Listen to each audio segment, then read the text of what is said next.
अस्सलाम वालेकुम dear viewers. क्या हाल है? खैरियत? ठीक ठाक? खुश? ये एक कॉलोनी का रिज़ल्ट, आज का रिज़ल्ट है।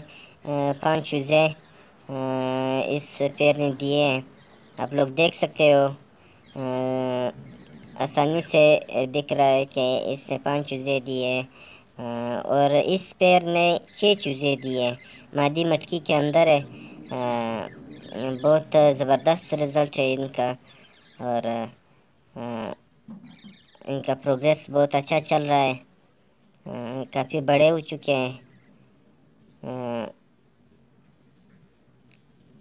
ये वही पेड़ है, 6 चूज़े दिए इसने। इस पेड़ ने 5 चूज़े दिए। पेड़ बाहर है, मटकी से बाहर है। ये चूज़े 5 चूज़े आप लोग देख रहे हो। बड़े हो गए हैं। बहुत ज़बरदस्त रिज़ल्ट है। दोस्तों, हमारा चैनल ज़रूर सब्सक्राइब कीजिए।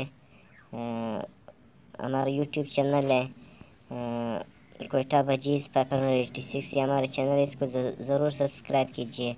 शुक्रिया।